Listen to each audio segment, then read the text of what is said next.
Good morning and welcome to today's webinar with the Kentucky Advising Academy, an initiative of the Kentucky Council on Post-Secondary Education. I know we still have folks joining and we are going to give them a few minutes to get in the webinar with us, but my name is Mitzi Holland and I'm the director of the Kentucky Advising Academy, and we are so excited that you are with us this morning as we share with you our newly released post-secondary advising framework. So as we are waiting for folks to get in with us in the webinar room, we want to welcome you again. And if you would, in the chat, please let us know your name, your title, the school or organization you're representing, and what is your favorite fall beverage?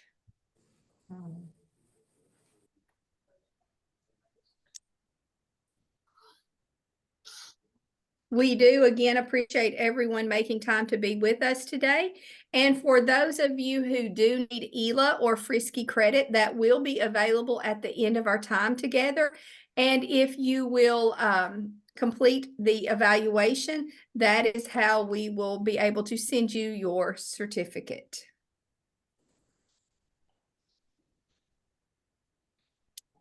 On our agenda for today, we will do a brief overview of the Kentucky Advising Academy, and then we will move into an overview of the post-secondary advising framework. We'll talk about what it is, why we need it, and how it can benefit our Kentucky students. Then we will move into the actual main portion of the webinar, where you will hear from post-secondary education representatives, district representatives, Kentucky Department of Education Office of Career and Technical Education representatives, and One Goal coaches as they talk about the whys and the wins of framework implementation. We will then share some additional Kentucky Advising Academy resources. We will talk to you about how you can stay connected with KAA, and then we will complete the evaluation, and that is, again, how you will get your ELA and or Frisky credit. So just a little bit of background information. If you've not joined us before, the Kentucky Advising Academy is an initiative, again, of the Kentucky Council on Post-Secondary Education. And the goal of KAA is to support Kentucky educators serving in advising roles as they support students in their post-secondary journey and ultimately their career. We do this by providing professional development, creating and curating resources around post-secondary advising, and then fostering collaboration and partnerships between secondary schools, post-secondary institutions, and employers. So let's move into actually why we're here today. And I want to point out by saying that as we go through this framework, we are going to keep it at an overview level. We will provide additional videos later on that will dive deeper into the initial documents, but just want to keep it as high level as we can in explaining what the framework is, why it is needed, and how it can benefit our students. After the first of the year, again, we will release additional videos to support you in implementing the post-secondary advising framework. But for now, we want to let you know what it is, why it's important. We want to give you time to think about it, to review it. It is on our toolkit, and we'll talk a little bit about that in a minute. But we want you to have some time between now and the first of the year to actually think about who you need to bring to the table as part of your post-secondary advising team. So we know that advising is crucial in ensuring that students are prepared to make informed decisions about their college and career opportunities. And that is why we feel that this framework is so needed and so beneficial. As we created the framework, we did get extensive feedback and input from practitioners, middle school counselors, high school counselors, post-secondary institution representatives, area technology center administrators, state level partners. There was lots of people who were involved in this process. So as we talk about why the framework was created, the purpose is to provide advisors with a clear roadmap to guide their interactions with students on their post-secondary journey, to create alignment among advising professionals in Kentucky for successful student transitions, and to serve as a tool to help acknowledge and connect areas of success around post-secondary advising and identify gaps in data capacity and resources. So as we talk about the elements or what is part of the post-secondary advising framework, Kelly will drop some links into the chat. The post-secondary advising framework has several features. It has an introduction, which is an opportunity for counselors and/or advisors to reflect on their current practices around advising and kind of evaluate where they're at. It has a progress analysis tool, and this progress analysis tool is broken down into post-secondary advising culture, data, partnerships, post-secondary opportunities, and strategic alignment. And finally, we have the milestones and activities document. The milestones and activities document we will talk a little bit more about here in just a second, but I want to go back to the progress analysis tool. The progress analysis tool is designed to be completed with a team of folks from your district. Ideally, you would have district leaders, high school administrators, counselors, maybe lead department heads. It could be a variety of folks, and those folks would come together and actually look at what you all are doing in your school or district around post-secondary advising. You would look at things that you're doing well, and then you would identify opportunities for growth. And then you would take the information that you've gained from that and actually look at the milestones and activities. The milestones and activities are broken down in grades 6 through 12. Milestones are what students should know, and activities are what students should gain. And I will say that as I show you a little bit more about the framework, the milestones and activities are broken down into 4 categories: career exploration, post-secondary opportunities, financial aid and literacy, and essential skills. Now, all of these were identified as 4 main categories by our feedback groups. They're aligned to the toolkit, the Kentucky Advising Academy Post-Secondary Advising Toolkit. And some key benefits to the framework are that it is connected or aligned to the individual learning plan. It is aligned to the career study standards. And we did get feedback from district and state level partners throughout this entire process. So we know that you're doing a lot of these things already, and this framework is designed to support the work that you are already doing and not be an additional piece of work. So we were very intentional in aligning it to things that you're already doing and making those connections to things like the career study standards. So we hope that that will be an added support as you move forward. It is also aligned to the OPGES evaluation criteria. Again, it is not designed to be another thing for you to do, but rather a support to the existing work that you're already doing around advising, and serve as a guide to help ensure that you are able to provide equitable access to post-secondary opportunities for your students.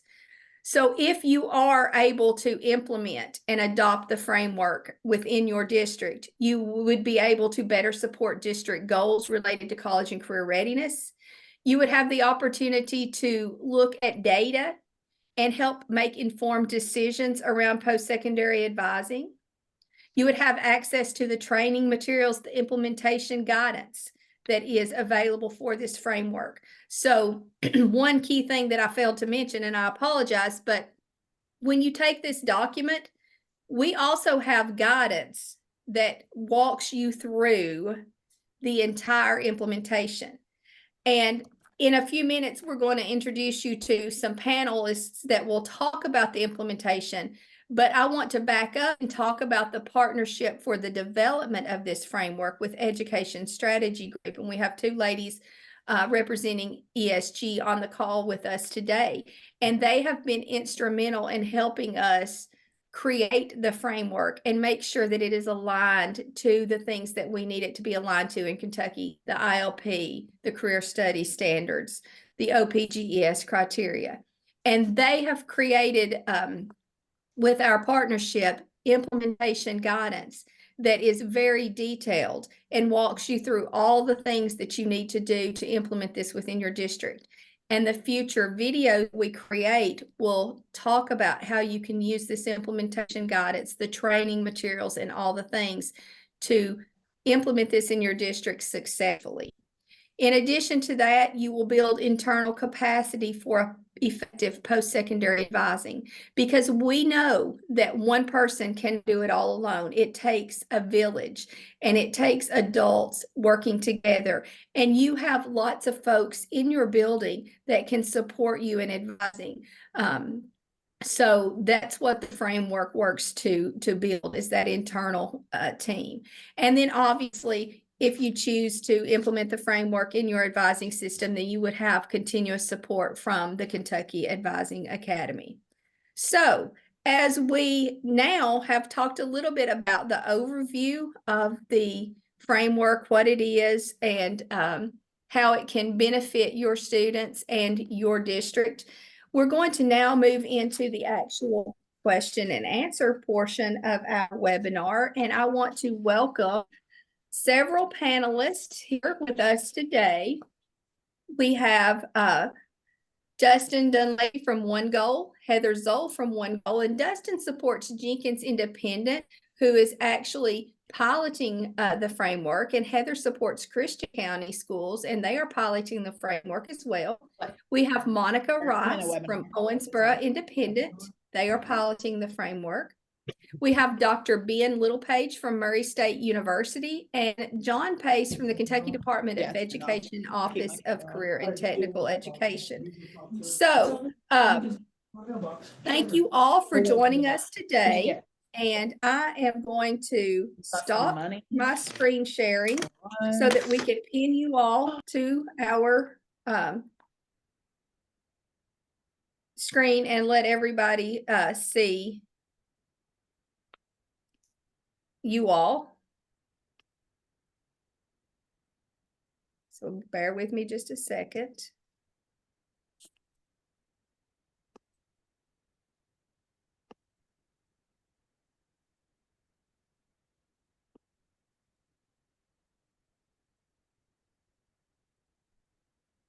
See, am I missing anybody here? I think I've got everybody pinned. And then we do have Hannah Smith and Denisha Ward that are on the call with us as well. And they will be not pinned on the screen, but available to answer questions that people may have as far as the creation and implementation goes. So ladies, feel free to chime in if there's anything that you all can help us clarify or answer. And I will say to our participants today, if you have questions at any time, please feel free to drop those in the chat. We do have some questions of our own that we want to make sure to bring up and get answers to, but this is your time. So we want you all to be able to ask the questions that you all have and get the answers that you all want. So we will be monitoring the chat, and we will have some time at the end that you can come off mute and ask questions as well. If for some reason we don't get answers to all the questions today, we will make sure to capture those questions, get answers, and then send those out in an email. All right? So first of all, I want to thank you all for joining us today. And I do want to give our panelists just a minute to do a quick introduction. I just did a very brief, what organization you're with. But I would like for you all to just give a little bit more background information about your role, and then we'll get into the questions. And so, Dustin, we'll start with you. Perfect. Thank you, Mitzi. And thank you everyone for joining us today. My name is Dustin Dunleavy. I'm a post-secondary leadership coach with One Goal. I currently work with Jenkins and specifically for this work as the pilot, but I also work with Pineville, Clark County, and I also work with Monroe County schools, helping with post-secondary readiness initiatives and that impact that we get to have on all those students in those districts. So prior to this, right before my One Goal time, I was a director of admissions for the University of Cincinnati's medical school. And so I think we'll get an opportunity later today to talk a little bit about that impact from a secondary school to post-secondary education, how some of this can actually benefit students as they make that transition through. But happy to be here today and look forward to hearing questions from you all. Thank you, Dustin. Ben? Good morning. My name is Ben Littlepage, and I'm a professor here at Murray State University. I've been in higher ed for 21 years. Prior to coming to Murray State, I was a director of advising and career services at a small college in Tennessee. And I'm excited to be with you all this morning. Thank you, Ben. Heather? Hi, everybody. Thanks for having me. My name's Heather Zoll. I'm a post-secondary leadership coach at One Goal with Dustin. I coach districts all across the state, helping support leaders in post-secondary success in a lot of different ways. I have 19 years in education. I was a teacher and administrator here in Lexington before I switched to my role at One Goal, and I have a lot of experience with career academies specifically and in the CTE world. Thanks for having me. Thank you. And Monica? Good morning. I'm Monica Rice. I am with Owensboro Independent Schools. I am our college career coach for the district. When we first started with this position, I was at our A1 high school, which is Owensboro High School. We also have the Owensboro Innovation Academy, and we have an alternative high school. So I have been moved to the board office and am now in a district position to make sure that we are meeting the needs of all of our students in our middle and high schools. I'm also the coordinator for our career and technical education programs in the district. I've been in education for 19 years and have been in Owensboro that entire time. So I'm very excited to be here with you all today and share some about what we have been doing with this implementation.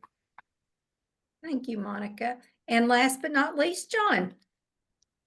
Well, good morning, everybody. Thanks for having me, Mitzi. Appreciate being here. My name is John Pays, and I'm with the Kentucky Department of Education Office of Career and Technical Education.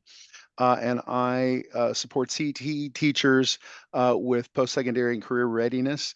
Prior to this, I oversaw the Teaching and Learning Career Pathway and Educators Rising CTSO. I did that for 4 years, and I taught for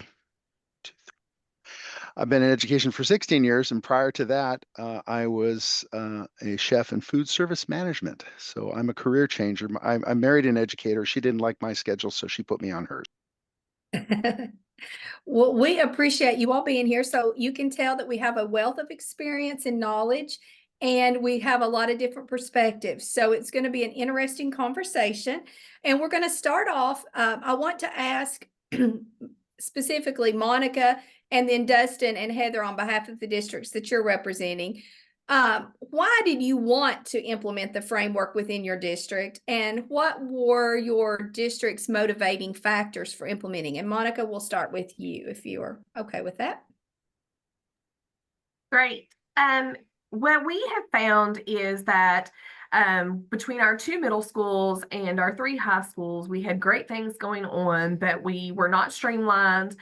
And we were very school-based instead of district-based to make sure that all students across the board were getting the supports that they needed for post-secondary planning. So when we heard about this implementation pilot, we absolutely wanted to jump in to help us see like where we were and what our needs were and how we could better streamline from grade 6 through 12. Perfect. Heather, Dustin, do you all want to add anything to that from the perspective of the counties that you're representing? Sure. So I'm working with Christian County, as Mitzi said, and very similarly, there were a lot of really wonderful things happening in advising across Christian County and across all grade levels. But their priority was really creating consistency between the schools so that the same experiences were happening for all students across grade levels, and also vertically in grades 6 through 12 as well, making sure that those experiences were aligned and they were really building quality advising experiences for the students that were appropriate for their grade level and age level as they made decisions as I got up into like 10th, 11th, and 12th grade. And then I would say also sharing the load of advising students was one of the reasons and motivating factors for joining the pilot. We know that a lot of the work gets siloed with counselors and with CCR coaches, and really finding a way to thoughtfully bring in all of those teachers who serve as wonderful advisors every day already, but doing it in a more purposeful and structured kind of way. Perfect. Dustin? Unmute myself. Yes, I would agree to all of those things. And I think with Jenkins, a much smaller district and an independent school district with a K through 6, but a middle high school, they're same of there's a lot of adults already, being a trusted adult in the building.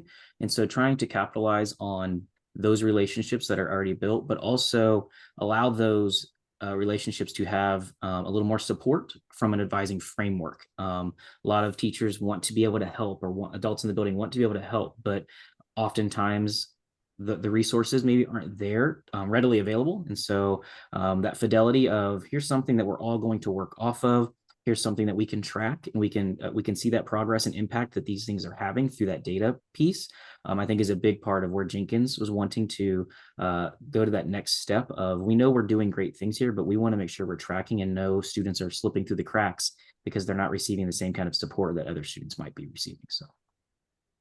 Perfect. And I think all of those answers are reasons why are fabulous. And it's the truth. You know, a lot of times we know there's great things going on, but we don't always know what each other is doing. So it helps when you have this framework and this guidance and this plan. So thank you all for that. We have, you know, talked about, you know, building a post-secondary advising system and a team. And we probably have a lot of counselors and educators with us today who are passionate, obviously, about post-secondary advising, or they wouldn't be here, but they may be grappling with how to get their advising team in place, or maybe start the process. So we know that it is a process and it's not an overnight thing, but do you all have, and it could be any of you all, have any advice on specific role groups to utilize in building a team in general? So all of you could add value to this question. So I'll just give you an opportunity. Maybe Monica, I see that you're unmuted if you want to start. Yeah, so something that, like I said, we had these pockets of great things going on. We also knew that we needed some vertical alignment. So we were very blessed this year. We have started a new position, the director of counseling. So between my job as college career coach and then our director of counseling, we had a district level view of things that are going on. And oftentimes we have found that counselors and admin, you know, because they are so focused on their school, which is, you know, perfect, they don't see the overall district. So I do think it's been very beneficial to have the district viewpoint. And what we did, we started with our innovation campus. So we have an innovation middle school and innovation high school. And so we have grades 6 through 12 there. So our two district people, me and Beth Benjamin, who is our director of counseling, we got together and kind of discussed where do we want to start, and you know, if we're going to implement something and not be completely overwhelming, what's the best way to do that? So we decided to do that with our innovation campus. So we brought together the principal at both schools and the counselors and the instructional coordinator for the school. Because those are kind of shared roles. Like one of our counselors is actually half middle and half high. So that really worked out well to look at that one campus 6 through 12. So as we expand from the pilot piece, we definitely know that it's important to have those roles at the table. So what we found was once we went in with the district and the admin and the school counselors, the school felt very supported, and they gave us that feedback that it was very nice to have district involved so that it made the cohesive picture of, hey, we're all going to try to do this together because it's what's best for kids. They felt that support by having the district involved. So I definitely think that you have to have the school buy-in from admin and counselors to get it started. Our teacher representative was our instruction person, and we do plan to continue to bring in teachers. But for where we are in the process, that's what we have is our district reps and then admin and school counselors from both of the schools. Perfect. And I know there's a lot of different ways, and I know as ESG has worked to build out implementation and training guidance for this, they've given a lot of different options. So to your point, you all have got good district representation, but that may not be always the case because of different roles and responsibilities. So does Dustin, Heather, do you want to speak to maybe how the team was built out in Jenkins or Christian? Yeah, sure, I can. In a very similar way, I would say that it helps to have that variety of roles, somebody at the district level who has a broader view, especially Christian County is a multi-high school district, so that is helpful. But then having that representation at each school in similar roles for multi-high school district is very important because you can get kind of the full picture of what's happening at each school at each level. I would argue that you want to have an administrator involved. It doesn't have to be the head principal, but an associate principal in a lot of cases is a really key component because they can help be an advocate for the counselor and almost a go-between with the district and the counselors as well if there needs to be some of that. So I would argue that there needs to be that strong partnership. Also, teacher voice is important. I agree that it comes a little bit later in the process. I believe we're just at the point in Christian County where we're going to start pulling in some teachers, and I'm advocating for some student voice as well to give feedback on what's planned. So those are pieces that you want to think about, like when to bring those components in to make sure that it aligns for everyone.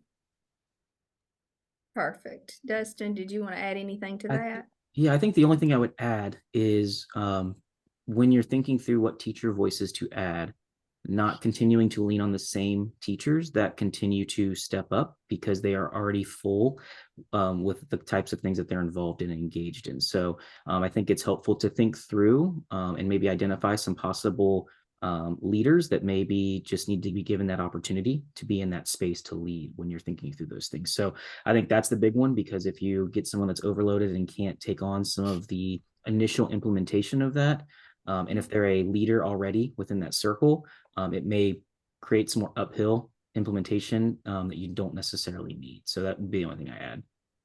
Perfect. And I think too, I want to point out, we've got different district dynamics here represented, and across the state, we've got a lot of different, demographics, and we've tried to, as we've implemented this pilot, have different geographic locations represented, different student demographics. So these 3 districts that are represented today are not the only ones piloting. There's other districts too. So as we are gathering feedback, we're putting together how this implementation process is going, we're going to be able to share with you all some other information too. But these are just some of the early things that we're noting. And so as you're thinking between now and the first of the year about who do I need to bring in, you've got 3 different districts who've given, very similar responses in what they feel would be beneficial and ideal. So that's why we're doing this, so that you've got some people that you can lean into and ask additional questions.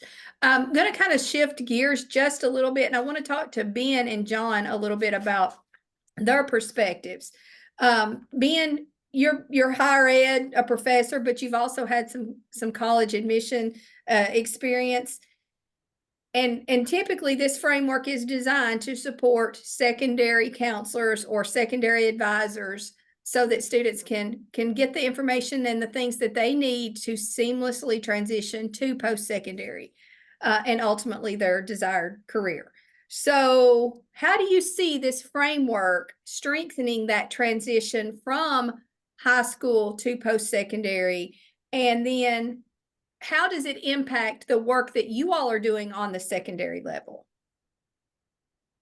Yeah, absolutely. So one of the things that's important to keep in mind about this framework is that the premise of it is to provide equitable access to college and career advising for Kentucky students. And I know we got a lot of K-12 folks out there.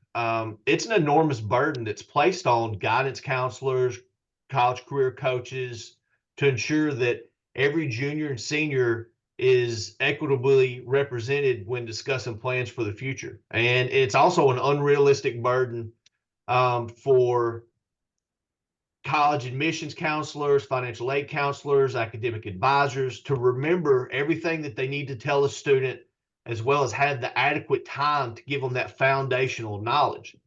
And so what's great about this framework is that our school district partners can start the process as early as the 6th grade.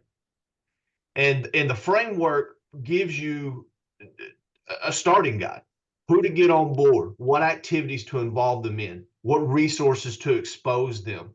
So that as early as the 6th grade, you're involving students, you're involving parents, and they can start thinking about the future. Colleges and universities, we receive the output of what you all start doing at the 6th grade level.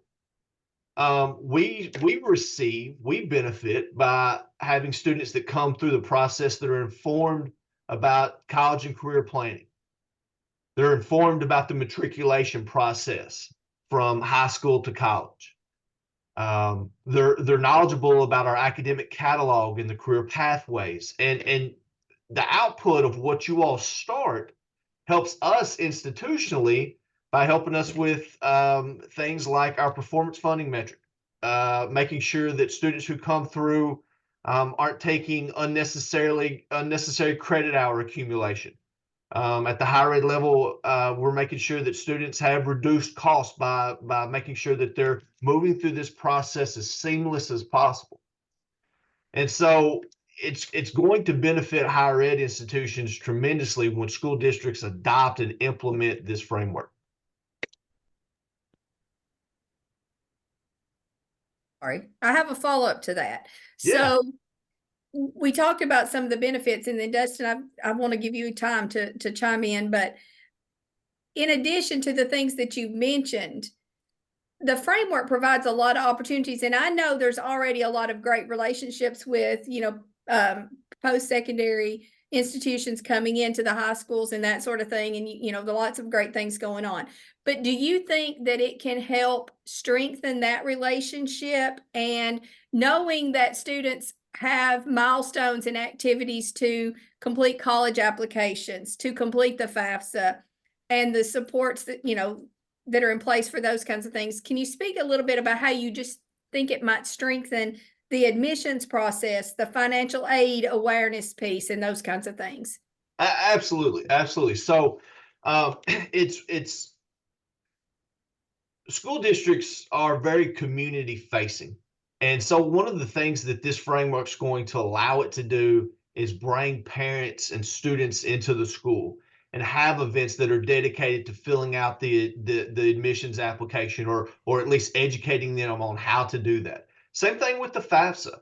And what it's going to allow the school districts to do is already bring in those existing partners with regional institutions, our community colleges and technical colleges, as well as our colleges and universities that have been partnering with us for years, but now we're getting able to do it in a much more in a more organized fashion. And I'm confident that we've got school districts that are here today that are already doing some of these things. But what's great about it is that what you're already doing is going to fit within the framework that we're offering. Perfect. And you are correct. We know there are great things going on across the state. We know that there's already all of these partnerships in place and great events happening to promote college application and to promote FAFSA completion. But we also know that there are areas that growth could occur and opportunities for growth, because someone said, earlier, we want to ensure, or to do our best to ensure, that students are having an equitable high school experience. And we know that that looks different for a lot of different groups, but we want them to have access to the opportunities. And so I think the framework gives us an opportunity to identify students that maybe are underrepresented, and we can work to strengthen those partnerships and those existing events and make sure that we are getting all of those student groups.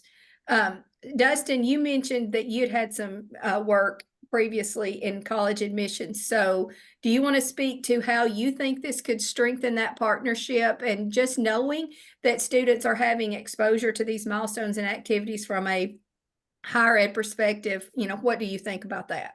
Yeah, I think I agree with everything Ben was talking about in this space, because I think the more you can connect what's going on in those secondary schools with that higher ed space, and there's more knowledge sharing and communication, the better every student that goes onto that institution is going to be prepared and feel more confident. I think the underlying piece of what you may be hearing here is a lot of this advising framework is not only empowering the adults in the building to have deeper conversations, but it's also empowering those students to ask the right questions and become self-advocates, which I think is a big part of that transition from secondary to post-secondary, of students just not knowing necessarily how to self-advocate and how to empower them to go and ask for help. Or I need to go to the advising office. This might be something that someone reached out to me prior to this to tell me I needed to go advising. Well, that necessarily isn't something that's always going to happen in those higher ed environments. So I think that's a big part of what this advising framework can do, is not only empower the adults in the building to have those conversations, but also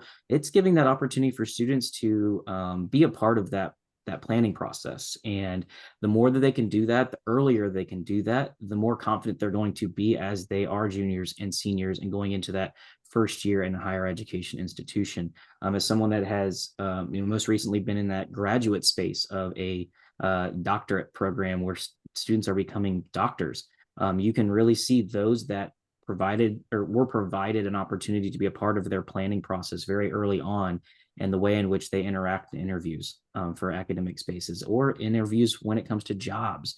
There's just a lot more of a confidence in students that are given that opportunity to be in charge early on in that space. And so again, I want to reiterate here that what this advising framework does is supporting what you're already doing in the buildings. This isn't something to add on to that. As Mitzi and Ben and everyone has mentioned here, a lot of schools are doing a lot of great things out there, and we know that that's happening. And this is just an opportunity to supplement, to help enhance whatever you're doing in those areas. And so I think the more that you can continue to grow and enhance on even the good things that you're doing, every single student benefits from that. And then it benefits not only while they're with you in the building, but in their next steps after graduation. Well said. And excuse me, we know that great things are happening in secondary schools, and we know that great things are happening on the post-secondary side, but this provides an opportunity for both groups to be at the same table and have those conversations and know what each other's doing. And to your point, it's not an additional piece of work, but actually a support to streamline the work that's already being done, and to look for ways. I mean, you're doing things that are working great in your districts. We don't want you to change it. But if you don't know where to start, or you don't know how to support students in a specific milestone, then we want to be able to provide some activities that could help you do that. And so I think that to your point, that this is what we are trying to do is provide that foundational document that kind of levels the playing field and provides that equitable access for all students. So we talk about building capacity, and we talk about using and utilizing the folks in your building, because we know that counselors can't do it alone. And a lot of times, and I've said this for years, CTE is near and dear to my heart because I've been a CTE teacher for many years. We often overlook the fact that specifically CTE teachers are excellent advisors, and all teachers are as well, but a lot of times CTE teachers come from industry, and then they become teachers. So, John, your work with CTE educators and counselors, we know you do a lot of work with those groups. How do you see this framework benefiting schools and districts, specifically where career and technical education is concerned? Well, and you said it really well. For the CTE classroom teacher, this resource is going to be of great benefit because many of our teachers come from industry, and while they know their content area very, very well, guiding students in these kind of career exploration discussions is fresh territory. And I think one of the areas of this framework that's really going to be helpful to them is the career exploration section, where it has career conversation starters. And there's so much information out there. This is kind of a one-stop shop for the CTE teacher that can come and get resources here that's going to help them in having these conversations. And a lot of these conversations are not even initiated by the teacher. A lot of students, and I'm sure you've experienced this, Mitzi, and I did my first year teaching. I was like, whoa, why are you talking to me about this? But they come to you and ask you, hey, how do I figure out, what I want to be when I grow up? And so these conversation starters are very helpful. I like the section. I was going through this, and I've already shared this with some of our teachers out there that I work with, is the career one stop, the ONET online. That's going to be of great benefit to help students figure out what they're interested in, and what they think they might want to do. Also, we have there's a link to the career and technical education resources on our page, which is not always easy to navigate. I hate to throw KDE's website under the bus, but our website is not the easiest to navigate, and so that's a link that can assist our CTE teachers, especially our new teachers, in finding resources. Also discussing things like apprenticeships and work-based learning. Many of our teachers have not heard of those things, and so becoming involved with this, having those links there where they could have discussions and start setting students up with these things can be very helpful. And also, this can benefit our middle school teachers who are doing career exploration. We're starting really a big push in that area with Sharon Collins, my colleague who focuses specifically on middle school, and this can take them right through 12th grade. Thank you, John. And I think you made me think about one thing that we didn't really target, but that pathway awareness starting early and often. And you mentioned the middle school, so I meant to bring that up. So I appreciate you talking about starting in middle school and earliest, 6th grade. And it's an awareness. The more you know, the better informed you can be about making your decisions. So Yeah. great information shared so far. So I want to shift back to our district folks here for just a second. And I know that it is early in the implementation process, and we have different points. People are at different places, different starting points, different, lots of things that are different. No district is the same. But I want you to think about, is there any early wins? As you all have worked to move the needle for post-secondary advising, do you have any early wins that you want to share? Heather? I'll start. Okay, perfect. Because I definitely think we have some. So I want to kind of touch base. I know you're going to talk about the tools, but I did want to touch base on the beginning tools and just so that everyone knows what we were provided and what Mitzi will provide for all of everyone is kind of like a guideline of how to implement a post-secondary framework. Well, of course, we had our own, like I said, but it was very spotty. And we had pockets of great things going on, and then pockets of people, students who we were missing. So we definitely had a win when we began with the progress analysis tool. So what that does, and she'll get into this more, but we sat down in the room for the first time and we just talked about what do we think advising is, and we realized very quickly that even among admin district and school counselors, that we didn't have a common definition, and that we had everybody had worked so hard that we were all like in our own kind of little zones. And so the other piece to it was that we really realized that school counselors do this so naturally that it was hard. It was something that we needed to kind of step back and say, okay, when this is school wide though, what is that?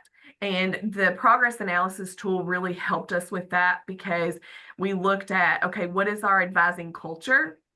And our first win, even though we haven't gotten as far as what we want to, our first win is that we realized that we have to create this culture within the school, and that we have to create that buy-in.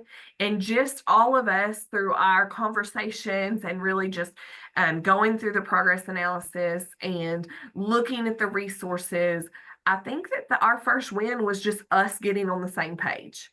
And like I said, we're all doing great things for students in our own way. But the first win was that commonality among the district and the school counselors and the admin to really say, oh, this is where we are. And also with that progress analysis, like I said, it was so helpful because it forced us to have good conversations. And then as we were going through, we'd have our counselors like, well, we do this here and we do this here, and I kept posing the question, like, do your teachers know that you're doing that? Do they do that?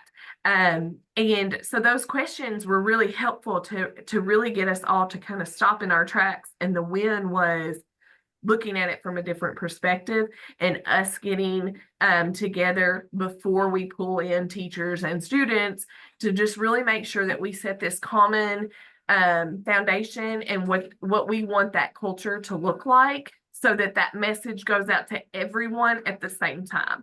And that was a really big win, even though we haven't really pushed it completely because we're still getting our ducks in a row. Just us being on the same page, I feel like was huge progress for us. So if I were to give a suggestion to anyone who is implementing or already has a framework, but you really do want to use the resources and the strategies, my first suggestion would definitely be that the resources provided are helpful, and that progress analysis tool is really a great place to start. Perfect. And I monitoring the time here. We're getting close to the end of our webinar together. And I just want to just take a little pause and say the resources and the things that we were going to share, the additional resources we will share out in an email and all that, because I definitely want to have time to finish up these questions and give you an opportunity to complete the evaluation so that you can get your ELA certificate. Before we move into our final question or two, I do want to give Hannah and Denisha with ESG an opportunity to unmute themselves if they have anything that maybe they want to highlight or say before we move into our final wrap up. Hannah, do you have anything that you want to add? I would just say this is really exciting to see this really kind of rolling out with folks across the state. We've been really honored to work alongside the Kentucky team on some of this work and to partner with One Goal and Monica and other folks who are trying these resources. So I would say definitely excited to hear your feedback, excited to better understand how we can improve these resources and make them feel really usable, accessible. And I'm excited to see what comes next. So I don't know if Denisha, you have anything else to add? Yeah, no, I share the same sentiments, and also just want to, just continuously kind of click on that idea of this is about what is already happening in your schools, in your districts. And that, we really try to craft this in a way that is not a one size fits all approach, but we really wanted to make it contextual depending on your resources, your capacity, the things that you have available, readily available to you in your districts.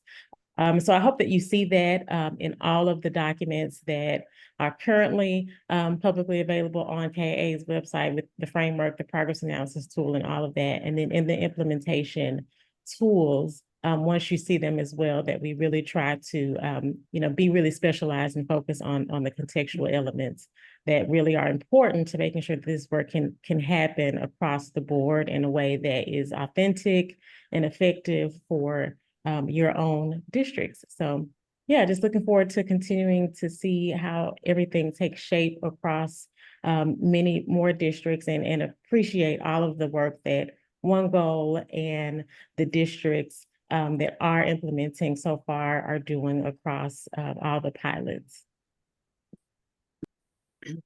Thank you, ladies, and you all have been fabulous partners.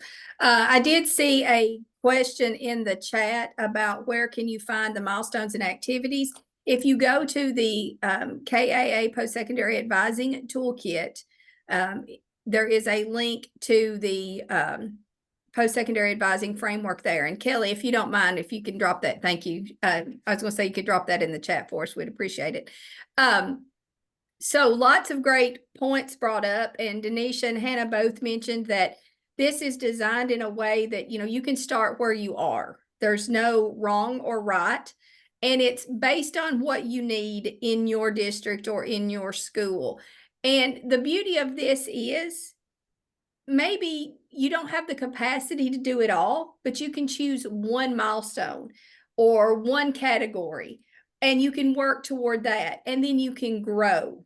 And so you can be successful with small changes, because we know that post-secondary advising is not going to, it's not something that can be done overnight as far as building capacity, as far as shifting that post-secondary advising culture and those sorts of things.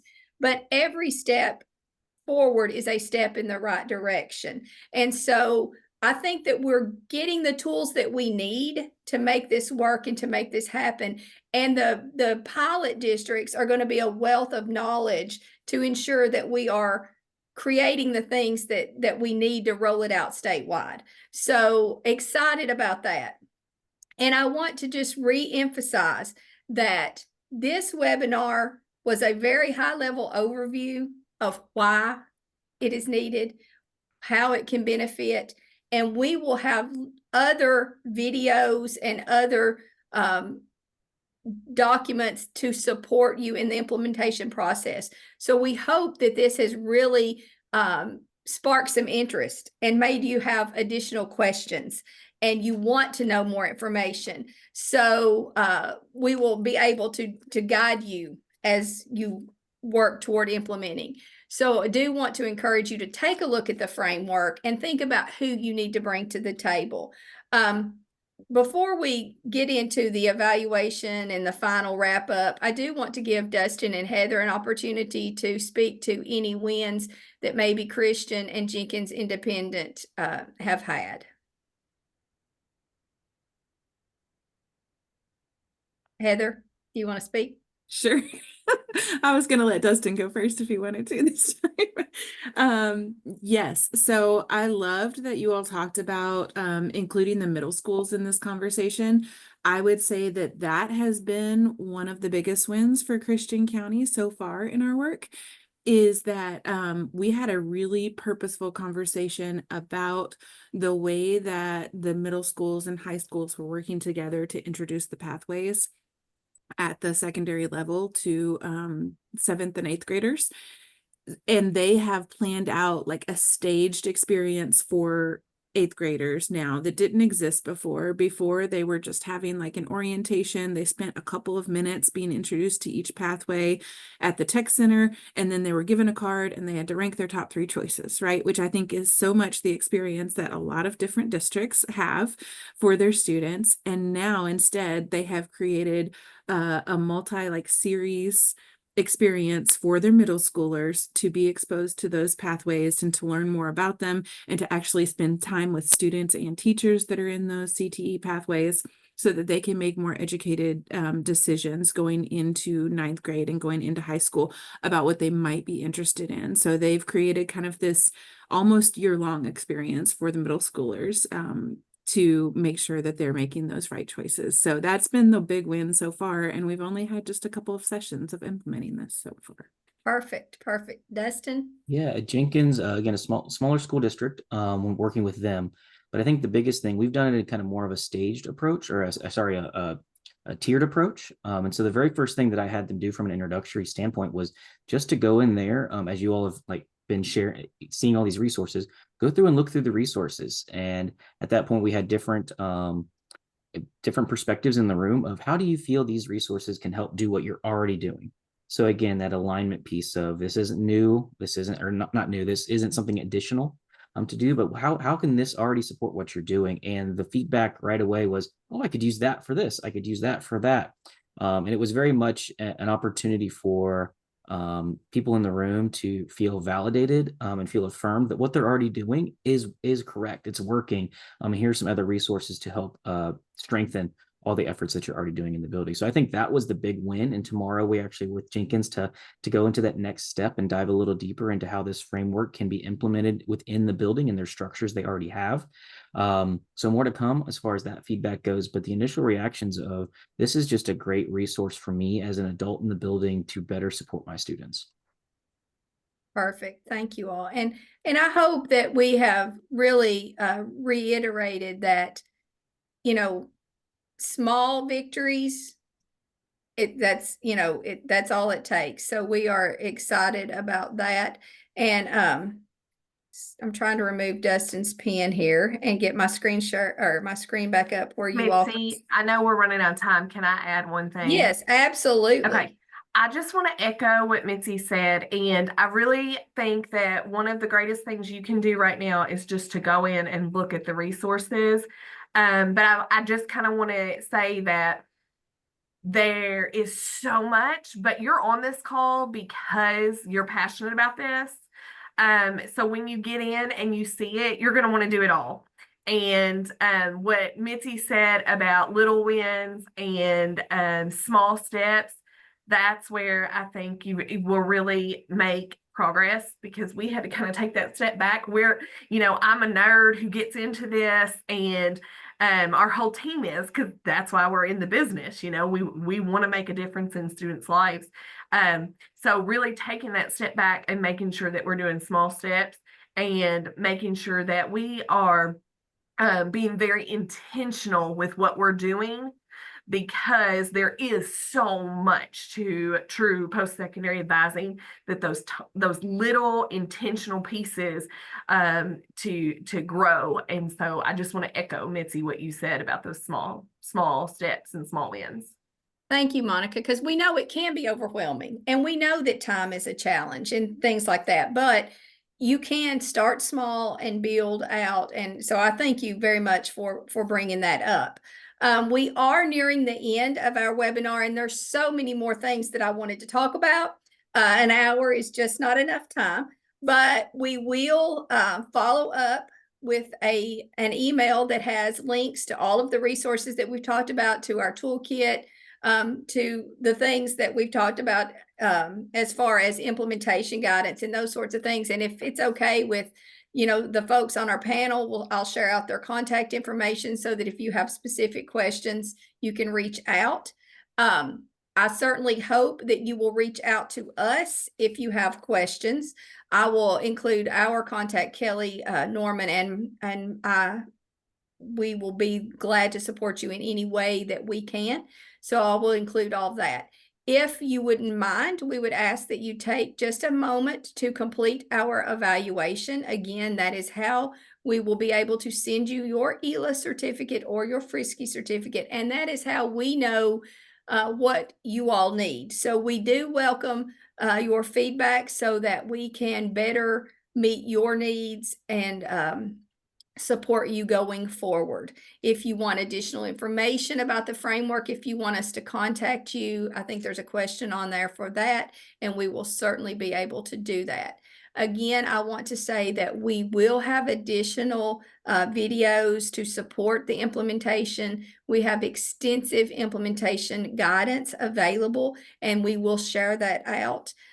Please, I encourage you between now and the first of the year to look at the framework and think about building a post-secondary advising team and start thinking about how you might want this to look in your district. We certainly appreciate you spending time with us today. We hope you will join us for our November webinar, where we will talk about financial aid and understanding aid notifications and all things financial aid. So we hope you will join us again in November. And if you haven't signed up for our email newsletter, please do so, because that is how we share out all the things that are happening with KAA and all the great information that's available.